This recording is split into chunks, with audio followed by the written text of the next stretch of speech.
आप देख रहे हैं खबर फास्ट, तेज खबर, पैनी नजर।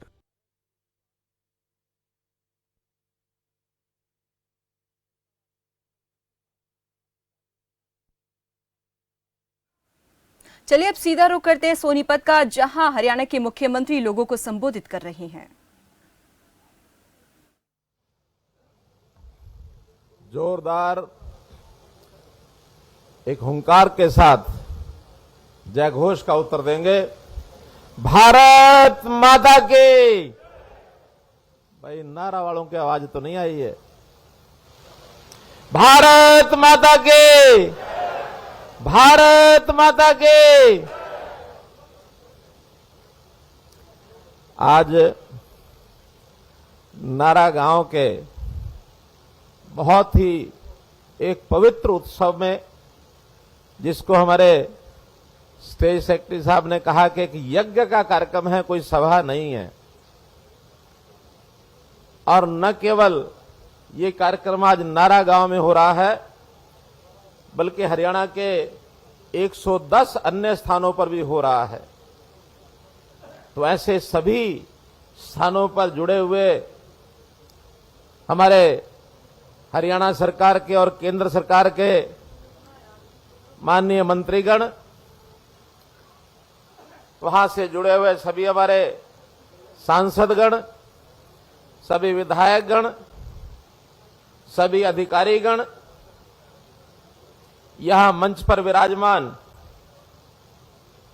हमारे एडिशनल चीफ सेक्रेटरी इरिगेशन के श्री देवेंद्र सिंह जी, ग्राम विकास के हमारे additional chief secretary Shri Amit Jha ji, party के जिलाध्यक्ष श्री तीर्थ राणा जी,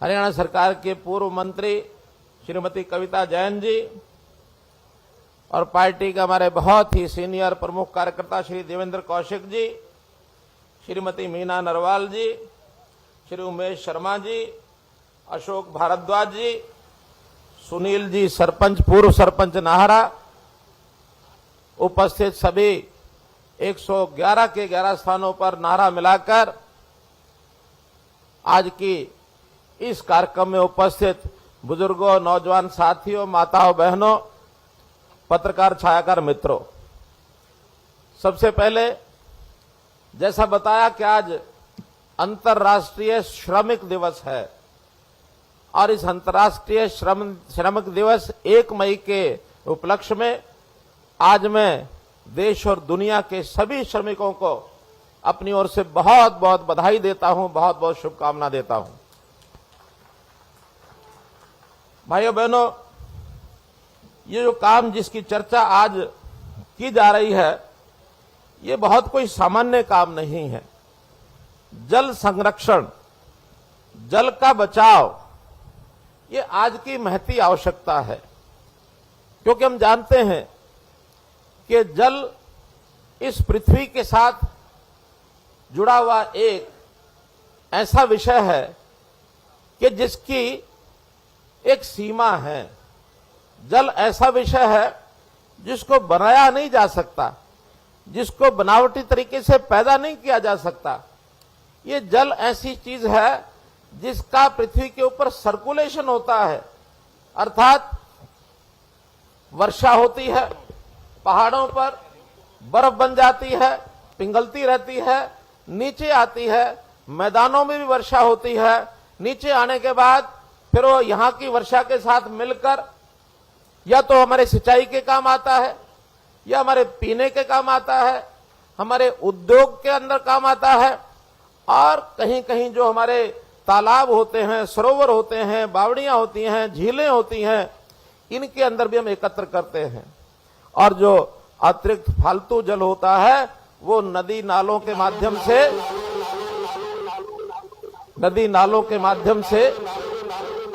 भैया ठीक करो जरा,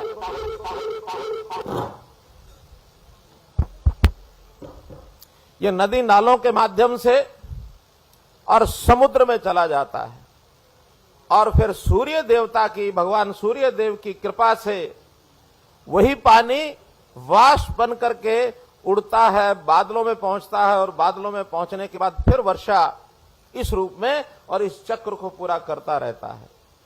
लेकिन आवश्यकताएं शुद्ध पानी की ये समय समय पर बदलती रहती हैं, बल्कि लगातार बढ़ रही हैं। पानी लगातार हम उपयोग करते हैं तो उस पानी को उपयोग करने के बाद वो गंदा भी होता है, उसकी हम सफाई भी करते हैं। सफाई करने के बाद जगह जगह पर एसटीपीज लगाते हैं, प्रोसेसिंग प्लांट लगाते हैं। और अब हमने योजना बनाई है कि इस प्रोसेसिंग वाले पानी को, जो हमारा ये पानी गंदे पानी को साफ करके उसका भी उपयोग हम करते हैं। क्योंकि जितनी हमारी दैनिक आवश्यकता होती है उस दैनिक आवश्यकता के हिसाब से हम स्वच्छ पानी आज प्राप्त नहीं कर पा रहे हैं। हमारी खेती का एरिया बढ़ गया है, जो सिंचाई का एरिया है वो भी बहुत बड़ा है। हरियाणा में कुल 82 लाख एकड़ हमारी जमीन है कृषि योग्य, लेकिन उसमें से आज भी हम सिंचाई, जो सीधी सिंचाई करते हैं, वो 40 लाख एकड़ पर ही कर पाते हैं। बहुत बड़ा भाग सिंचाई का एरिया का वो हम ट्यूबवेल से नीचे से जमीन से पानी निकालते हैं और उससे अपनी खेती की बुआई करते हैं। लेकिन हर एक चीज की सीमा हो गई है। आखिर नहरों का पानी भी ज्यादा चाहिए, खुली सिंचाई हम पानी इतना दे नहीं सकते, तो हमारी बहुत जमीन बिना सिंचाई के रह जाती है। इसके लिए हमने कार्यक्रम बनाया कि पानी की खुली सिंचाई करना बंद कर दे, बल्कि माइक्रो इरिगेशन हजारों करोड़ रुपया लगा करके हमने माइक्रो इरिगेशन के प्रोजेक्ट्स ये बनवाए हैं और लगातार इसमें आगे बढ़ रहे हैं। सरकार इसको प्रोत्साहन दे रही है। हम सामान्य किसान को माइक्रो इरिगेशन का प्रोजेक्ट लगाने के लिए 85%, 85% सब्सिडी देते हैं। केवल किसान से 15% का पैसा लेते हैं। वो भी इसलिए लेते हैं ताकि वो सिंचाई के जो साधन बनाए गए हैं उसकी मलकियत किसान समझे, मैं इसका मालिक हूं। और एक बात मैं बिल्कुल दावे से कह सकता हूं कि जो चीजें मुफ्त में बांटी जाती हैं उसकी संभाल कोई नहीं करता है। अगर किसान को संभाल करनी है तो उसका थोड़ा राशि का इनपुट ही हम उसमें डलवाते हैं, थोड़ा उसका भी योगदान करवाते हैं। इसी प्रकार से अब पानी जो नीचे जमीन में खत्म होता जा रहा है, हर साल हरियाणा के बहुत ऐसे ब्लॉक्स हैं जिनका पानी का लेवल 1 मीटर नीचे चला जाता है। किसान को समझ 1 मीटर लेवल से समझ नहीं आती, बल्कि अपने ट्यूबवेल का हर 2 साल के बाद एक पाइप उसको और डालना पड़ता है गहराई में ले जाने के लिए। इस बात से सब किसान हमारे वाकिफ है। और अगर ये 10-20 साल हम ऐसे ही चलाते रहे तो मैं समझता हूं पानी, जमीन के पानी को हम सोख लेंगे और जमीन बिन पानी के ऐसा जैसे शरीर में खून निकल जाए तो शरीर बचता नहीं है। अगर पानी निकल गया, पानी भी हमारी जमीन का खून है। हमारा जमीन के अंदर से पानी निकल गया तो जमीन की उपजाऊ शक्ति खत्म हो जाएगी और आने वाली पीढ़ियों को हम ये जमीन, कल्लर जमीन, सूखी जमीन, मरुस्थल जमीन, रेतीली जमीन तो देके जाएंगे, लेकिन उपजाऊ जमीन नहीं दे पाएंगे। इसलिए हमने और भी कार्यक्रम किए कि जिन फसलों में ज्यादा पानी लगता है उनको भी चिन्हित करो। जैसे उदाहरण के लिए धान, जो हम चावल खाते हैं, वो जब धान पैदा होता है, इस चावल को पैदा करने में आपको सुनकर हैरानी होगी, 1 किलो चावल को पैदा करने में 3000 लीटर पानी लगता है। 3000 लीटर पानी। हमारे एक वैज्ञानिक जिन्होंने इसकी खोज की, वो वैज्ञानिक तो कहने लगे मैंने चावल खाना ही छोड़ दिया। 1 किलो चावल अगर रोजाना पाव चावल भी वो खाता है, वो कहते हैं कि 750 लीटर पानी उसका दुरुपयोग हो जाता है। हमने इन बातों को समझा। हरियाणा में धान बहुत होता है। अपील की किसान को कि इस धान को बोना कम कर दे। हमने ये नहीं कहा कि बंद कर दे, कम कर दे। और कम करने से अगर आमदन कम होती है तो हर धान की 1 एकड़ को कम करने के लिए हम 7000 रुपया प्रति एकड़ सालाना उसको मुआवजा भी देंगे और हम दे रहे हैं। मुझे खुशी है किसानों ने इस अपील को माना और 2 साल पहले के आंकड़े हैं कि हर साल 1 लाख एकड़ धान की बिजाई कम हो रही है। 1 लाख एकड़ धान की बिजाई कम हो रही है। तो इसलिए ये सारे कार्यक्रम पानी को बचाने के लिए, पानी को शुद्ध करने के लिए। अब विषय आया कि आखिर ये जो सरोवर हैं हमारे पवित्र सरोवर, देश भर में बहुत तालाब हैं, प्रदेश में भी हमारे 18,000 तालाब हैं। इन 18,000 तालाबों में 4,000 तालाब तो ऐसे हैं जो केवल वर्षा में पानी आता है, आगे पीछे पानी नहीं आता है। एक 4-6 महीने के बाद वो सूख जाते हैं। तो ये 6,000 तालाब तो उसमें पानी कैसे बरसात के बाद पहुंचाया जाए ताकि साल भर भरे रहें, क्योंकि तालाब भरे रहेंगे तो तालाबों से हमारे किसान की, हमारे पशुपालकों की सबसे बड़ी आवश्यकता होती है कि पशुओं को भी हमको जो पानी की आवश्यकता होती है उस तालाब से पूरा करते हैं। तो एक किसान तालाब जो होता था उसके लिए एक प्रकार का एक ऐसा साधन होता था कि अपनी आजीविका पशुओं के माध्यम से वो करता था, उसमें काम आता था।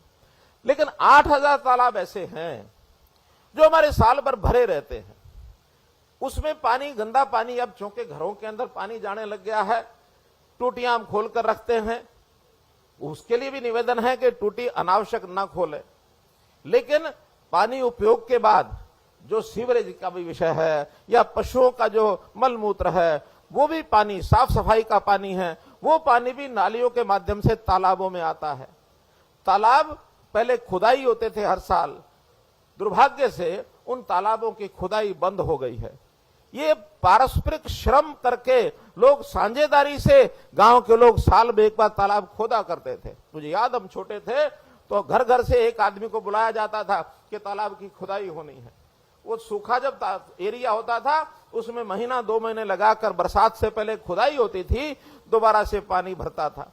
जब खुदाई हो जाती है तो जमीन नीचे की और पोरस हो जाती है, अर्थात उसमें यानी सुराख की तरह पिल पोली जमीन हो जाती है, जिसको नरम जमीन के माध्यम से वो जो पानी तालाब का जमीन के अंदर जाता था।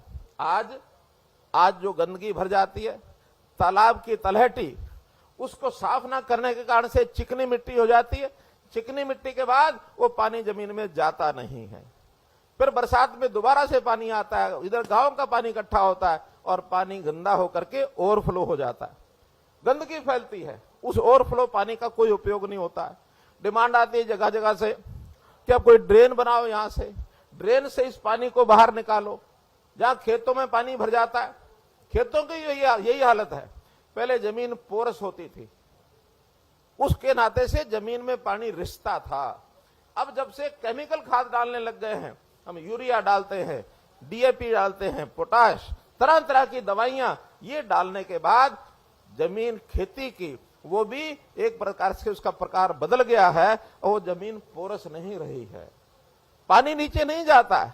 थोड़ी बरसात होने के बाद भी कई जगह पानी इकट्ठा हो जाता है। मांग उठती है इस पानी को बाहर निकालो, नहीं तो खेती जमीन फसल नहीं होगी। इन सब चीजों पर एक एक करके हम ध्यान दे रहे हैं। आज जो विषय को लेकर के आज प्रदेश भर में अभियान चला है, प्रधानमंत्री जी ने आह्वान किया है कि देश के तालाबों को इसको ठीक करो। योजना चलाई अमृत सरोवर योजना। अमृत सरोवर योजना में देश के 50,000 तालाब, इनको हमको ठीक करना है। हरियाणा के 8,000 तालाब, इनको हमने ठीक करना है। हर जिले में टारगेट तय किया गया कि इस पहले चरण में 15 अगस्त तक हम हर जिले के 75 तालाब, अर्थात हरियाणा के 1600 तालाब, ये हम 15 अगस्त तक इस पर काम चालू कर देंगे।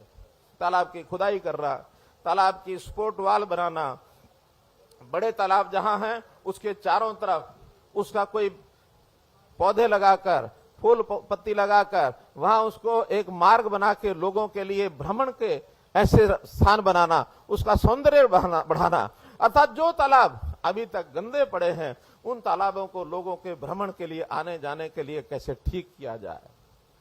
यहां एक बात और भी मैं कहूंगा, बहुत तालाब ऐसे हैं जो ऐतिहासिक कहानियों से जुड़े हुए हैं, उनको तीर्थ माना हमने। उनको केवल पानी का तालाब ऐसा नहीं है, बल्कि उनको तीर्थों की तरह से हम पूजते भी रहे हैं।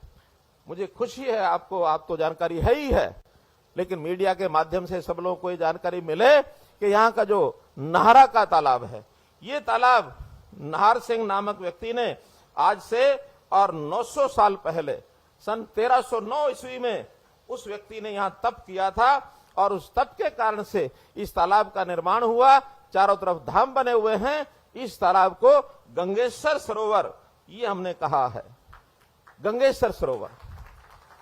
और इस गंगेश्वर सरोवर का पानी इतना स्वच्छ था, निर्मल था कि आसपास के बताते हैं 24 गांव ऐसे हैं जो इस पानी को यहां से ले जाकर के उसमें खाना बनाते थे।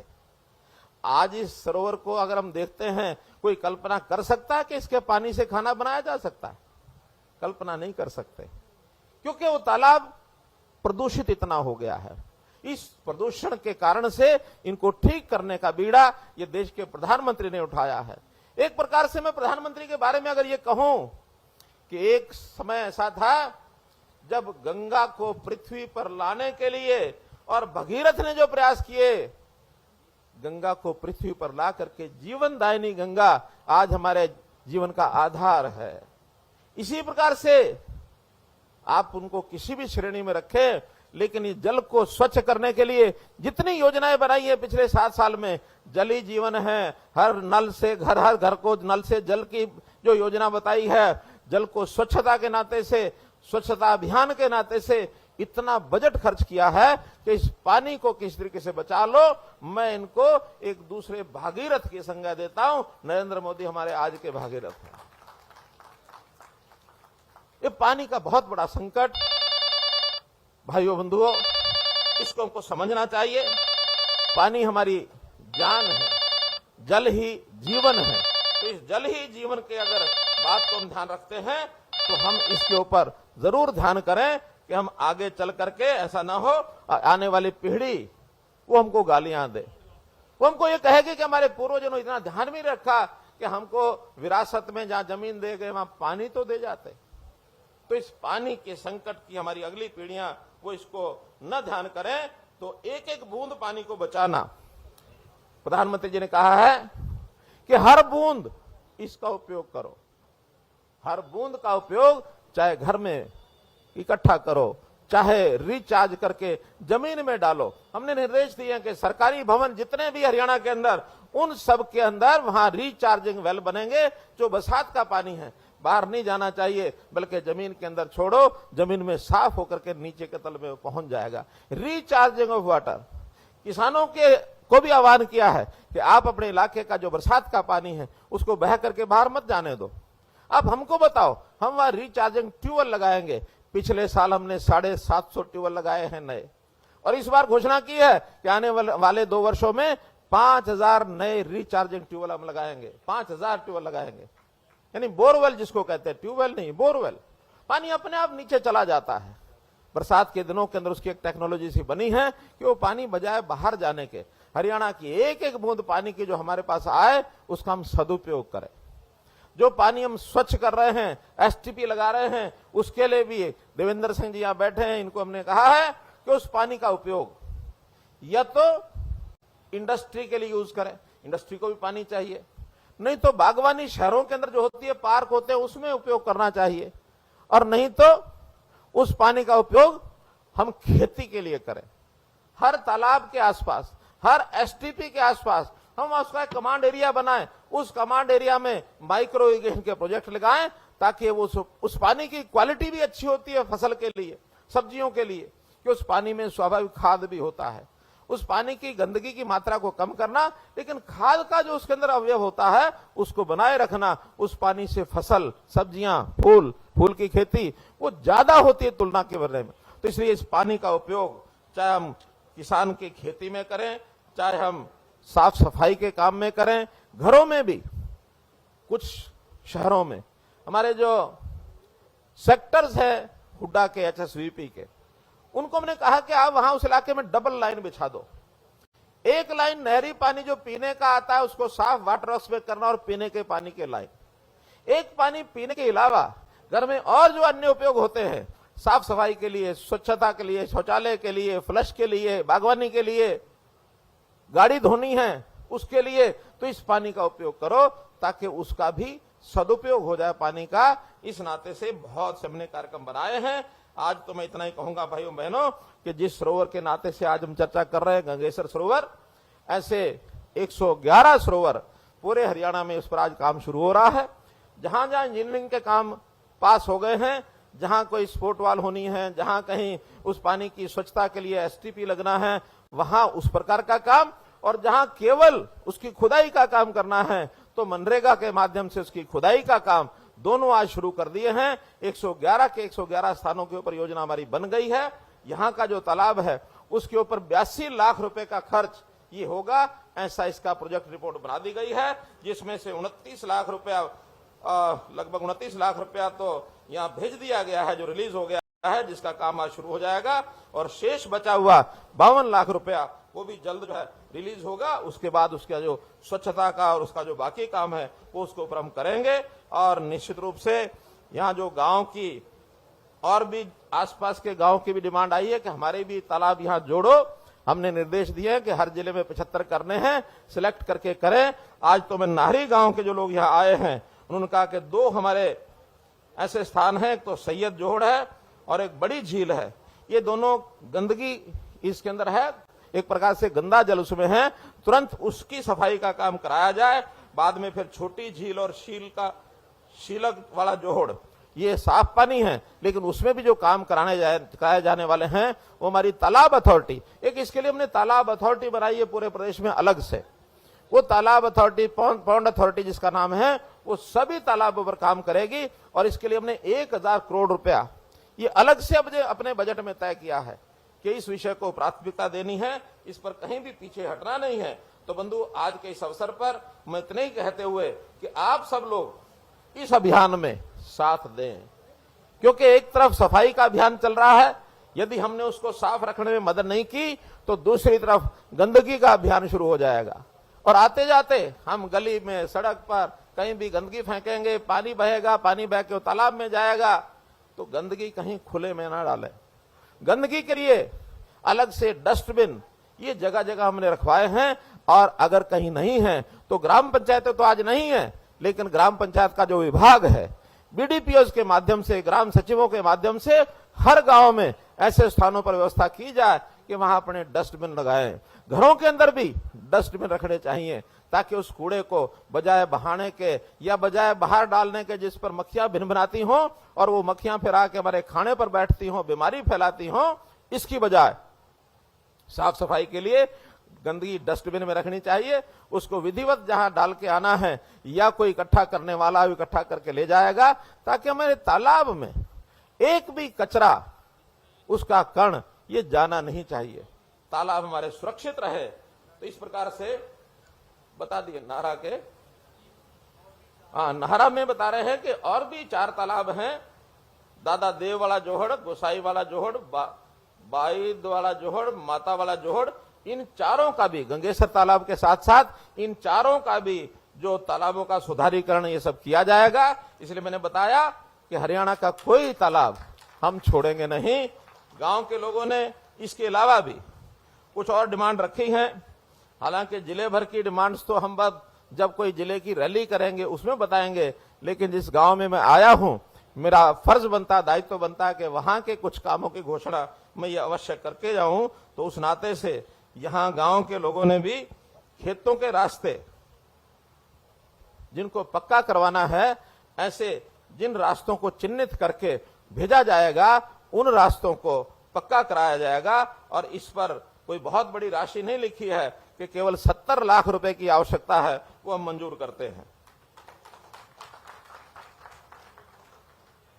स्थल बोरवाली मंदिर की गली का निर्माण ये ग्राम पंचायत के माध्यम से होगा। ग्राम पंचायत को हम हर साल, अब शुरू में अप्रैल में ही बजट भेज देते हैं, तो वहां का जो बजट आया है वो सारे जो छोटे काम है उस प्रकार से ये सब किया जाएगा।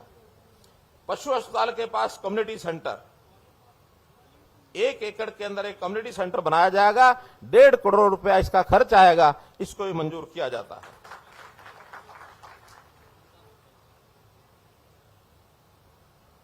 पार्क का निर्माण, एक कोई बताया पशु अस्पताल से आगे रोड के साथ साथ 3 एकड़ में पार्क का निर्माण, ये पार्क के निर्माण के लिए ड्राइंग बन गई है, उसको अप्रूव करा दिया है। न केवल पार्क बनेगा, उस पार्क में ओपन जिम और झूले ये भी लगाए जाएंगे, ताकि गांव के बच्चे, नौजवान, लड़के लड़कियां, महिलाएं सब आ करके और उस नाते से और इन झूलों का, जिम का ये अपना उपयोग कर सके। गांव में लाइब्रेरी की बात है, उसकी बिल्डिंग तैयार है और डेवलपमेंट पंचायत विभाग इस लाइब्रेरी को भी पूरा कराएगा। और इसके अलावा चौपाल सतवीर पुत्र मांगेराम के मकान के पास जो टूटी चौपाल है और अन्य 4 चौपालें, इन 5 चौपालों का मरम्मत का काम ये भी पूरा कराया जाएगा। राजकीय कन्या वरिष्ठ माध्यमिक विद्यालय, जहां पुरानी बिल्डिंग है, हालत अच्छी नहीं है, उसकी मुरम्मत या अगर आवश्यकता लगेगी तो नई इमारत जैसी भी यहां बताई जाएगी उसके निरीक्षण करके, उसकी फिजिबिलिटी चेक करके, और हमारे सीओ जिला परिषद, डायरेक्टर पंचायत डेवलपमेंट, ये उनको भी पूरे काम को कराएंगे। गांव में डिग्गी के पानी की पाइपलाइन, इसको भी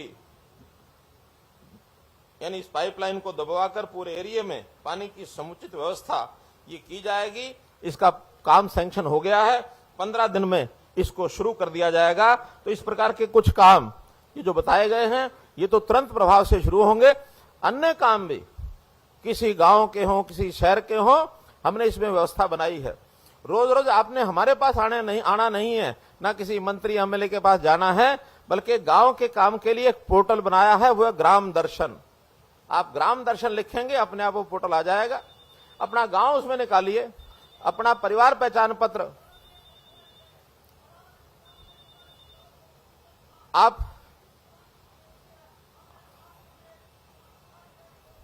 चलिए, आप ऐसा करो, इस कागज पर एक लिखवा दो, लिखवा के मैं जाऊं उससे पहले मुझे दे दो, और नहीं तो डिप्टी कमिश्नर को मैं बता रहा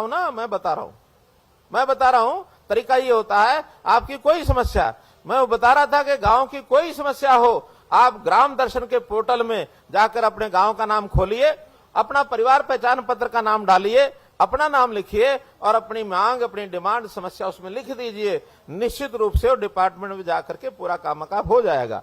ऐसे ही शहरों में नगर दर्शन ही हमने पोर्टल बनाया है। वहां का कोई भी आदमी, अभी किसी भी आदमी को ये छूट पहले नहीं थी, अब हमने छूट दी है कि आपको किसी के चक्कर काटने की जरूरत नहीं है। आप अपना ला करके ग्राम दर्शन, शहरी नगर दर्शन में डाल दीजिए, आपकी डिमांड पहुंच जाएगी और उस पर विधिवत काम उसका पूरा करा दिया जाएगा। ये एक सूचना मुझे आपको देनी थी। भाइयों बहनों, मैं ये कह रहा था कि हमारे पास अब बजट की कोई कमी नहीं है। जो डिमांड जब भी हमारे पास किसी भी रास्ते से आती है, चाहे वो ग्राम दर्शन, नगर दर्शन से आए, चाहे वो किसी सज्जन को मिलने का कहीं मौका मिलता है, वो विधायक को, सांसद को, अथवा किसी भी नेता को, पार्टी के प्रधान को, या एडमिनिस्ट्रेशन में हमारे बीडीपीओ हैं, तहसीलदार हैं, एसडीएम हैं, एडीसी हैं, डीसी हैं, किसी के पास भी जाकर के आप दे देंगे, वो हमारे पास पहुंचेगी और उस काम का डिपार्टमेंट के माध्यम से उसको पास करा करके जल्दी से जल्दी करने की कोशिश की जाएगी। कोई कमी नहीं है पैसे की।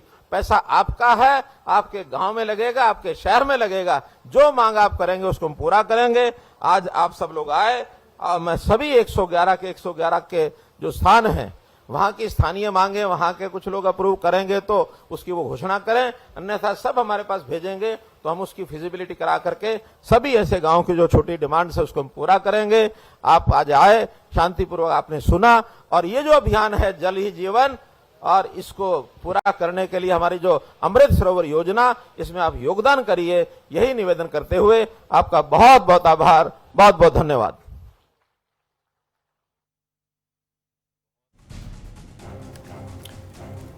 मुख्यमंत्री मनोहर लाल इस वक्त सोनीपत के नहरा गांव में पहुंचे हुए हैं और यहां पर उन्होंने जल ही जीवन अभियान को आगे बढ़ाने के लिए अमृत सरोवर योजना का जो है शुभारंभ किया है। उन्होंने बताया कि केंद्र सरकार द्वारा चलाई गई इस योजना को आगे बढ़ाने के लिए हरियाणा भी तालाबों के जीर्णोद्धार के लिए और जो सरोवर है उनके जीर्णोद्धार के लिए आगे कदम बढ़ा रहा है। लगातार हम इस पर काम करेंगे और 1 साल के अंदर जो है तेजी के साथ तालाबों का जीर्णोद्धार सरकार की ओर से किया जाएगा और 111 सरोवरों का जीर्णोद्धार सरकार द्वारा अब से शुरू कर दिया गया है। आज ही से इन पर काम शुरू हो जाएगा। जो गंगेश्वर तालाब है उसके लिए भी सरकार ने एक बड़ी राशि मंजूर की है। 88 लाख रुपए की लागत से इस तालाब का जीर्णोद्धार होगा, जिसके लिए एक बड़ी राशि अभी मंजूर कर ली गई है। इसके अलावा मुख्यमंत्री ने बताया कि ग्राम दर्शन पोर्टल पर और शहरी दर्शन पोर्टल पर किस प्रकार से आप जाकर अपनी परिवार पहचान पत्र डालकर अपने ग्राम को खोज सकते हैं और उस पर अपनी समस्या, अपनी मांग को डाल सकते हैं। सरकार आपकी समस्या को दूर करेगी, जो भी आपकी मांग होगी उसे पूरा करने का प्रयास किया जाएगा। तो पोर्टल के माध्यम से अब आप जो है सीधे अपनी बात सरकार तक पहुंचा सकते हैं।